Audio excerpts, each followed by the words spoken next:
am going to talk about what has happened in last 1 year due to COVID. Vikas has a question. Vikas, can you please unmute yourself and ask?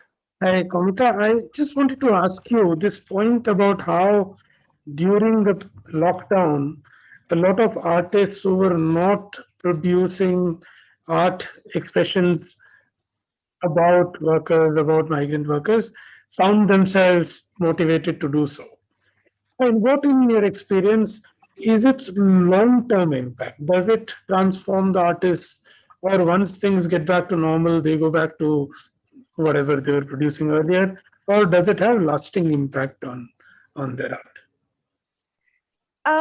I think, and I hope also that it has a lasting impact, because I also see, the impulse that I'm talking about. I think people who already were think, and these are not, I'm not saying that these are the people who are not thinking people, or who are, they are thinking artists, they think about people, but the question of labor was foregrounded. And I think the impulse was coming from anti-CA, and I thought that maybe it will die down once the lockdown is opened, and then we see the farmers on the street.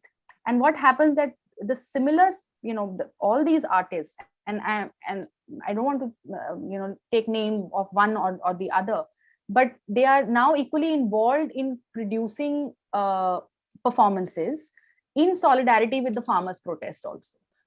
So I also see that the impulse is not only the crisis, but the impulse is also these ongoing movements that are happening, which are impacting the artistic practices in India right now. So I do see that there will be a long-term impact.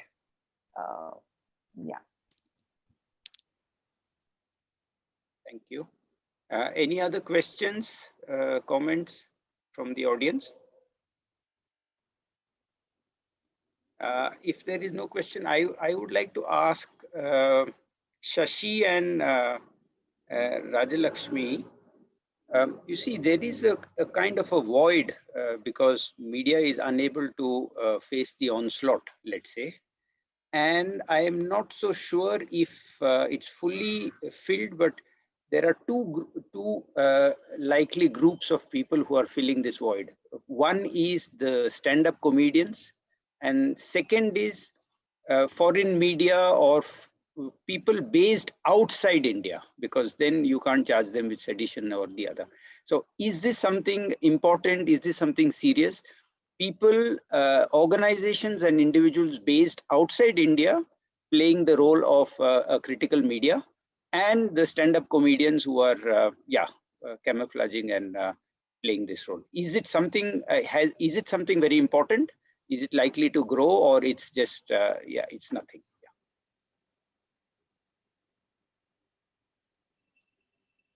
Is that for me? Shashi, yeah, please. Okay. Yeah, I personally think that new modes of, see, I also think that all this happens at a conjuncture when journalism had to reinvent its whole rationale. The journalism, particularly because of digital technology and user-generated content, you find, for instance, in social media, I mean, you already had reached a stage where blogs were more important than official media, right? You reached a stage where Glenn Greenwald, who exposed the Snowden tapes, is a blogger. He's not a mainstream journalist of he's a blogger of the Guard. He made his name as a blogger. So bloggers were becoming, so you are getting a whole lot of user-generated content and bloggers in so-called freewheeling cyberspace or internet, which is indicative of this. And so there's a lot of skit there. There's a lot of cynicism. There's a lot of, as you said, stand-up comedy, forms like that, which speak to the issues that we are facing. And they, I think, cumulatively have as much or a greater value than the formal straitjacketed journalism that is becoming increasingly constricted also in scope. And of course, foreign media but then the reach of the foreign media are to that extent restricted because it reaches us. It's speaking to the converted in most cases. I mean, we know the issues, but I think therefore the user-generated content, I think, is huge. And as an allied concept, I'll say that one of the things, let's say from the Marxist tradition, that needs to be done is to try and understand the digital media as a phenomenon. First of all, the shift from the analog to the digital, the whole paradigmatic shift that's taken place, and what this means are the assumptions of shall we say base and superstructure valid? What are modes of production in the digital media? Because the consumer is also the producer. In fact, the term they use is prosumer. You're producing, you're also consuming, because they're also, the producerly function isn't by some person, the consumer is not somebody else.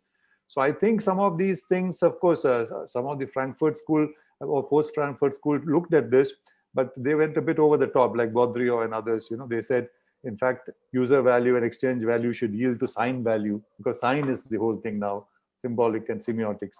So, but I think there is a need for an appraisal of how the digital media can be the public sphere where critiques, where information dissemination can take place. Right now, it's being used, again, I'm afraid, dominantly by the right in order to set their agenda and promote their agenda. And all those filter bubbles and echo chambers that are proliferating there seem to be stacked in their favor.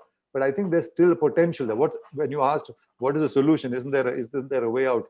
I think there is. I think that's a space where there's a way out. And I think everyone, in the future, I'm sure it's all going digital. One of the things that this COVID and lockdown has done is changed the practice of journalism. I don't think we will ever go back to the media organization where you go to an office. The dispersed newsroom is going to be the reality. I mean, partly people are going to work out of their homes or work out of the field. You don't actually have to go and attend an office every day, although it has its advantages. So there are going to be shifts in practice which are not going to change even if the virus disappears or the pandemic goes away. So I think the short answer is that space is, I think, ripe for that kind of critique of what's happening. Yeah. Thank you. Yeah. Okay. Rajalakshmi. Yeah.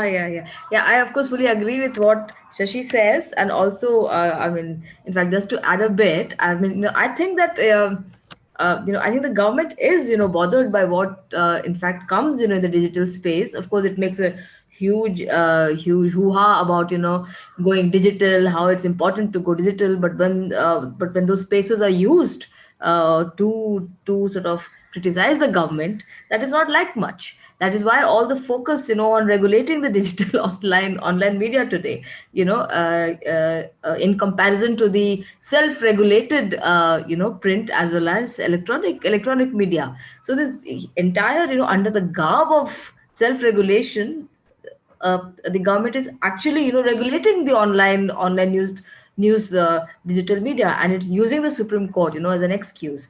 And it's true that these spaces have in fact become an eyesore for the government, and therefore it feels a need to sort of control it. And as far as the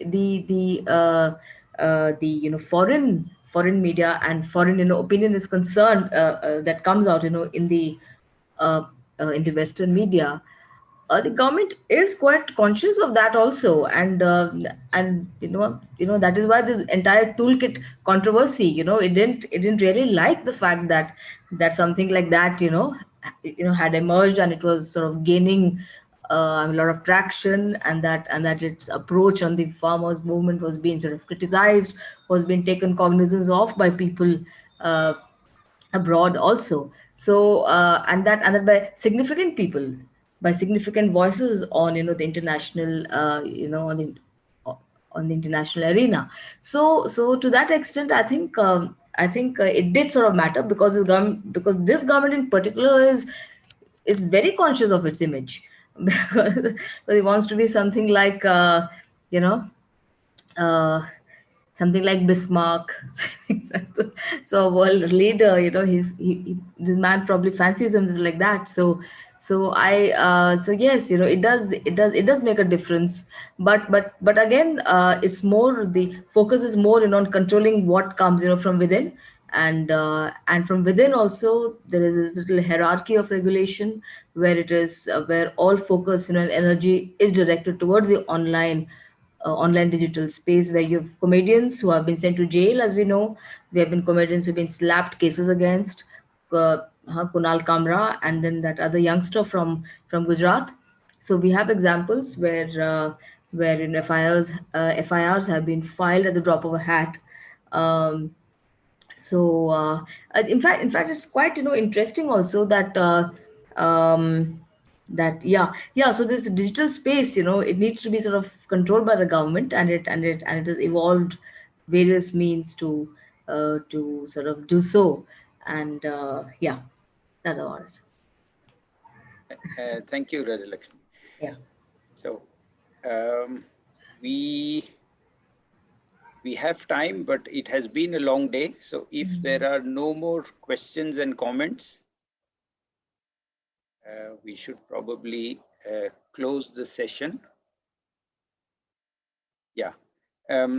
So on behalf of my colleagues in SSER, I am very grateful to the three speakers of this session, Komita, Shashi, and Rajalakshmi. Thank you for joining us, for talking to us, and bringing your ideas to this conference. At SSER, we would like to regularly engage with all sections, and we look forward to interacting with you again. To the audience, thank you for staying back till the very end.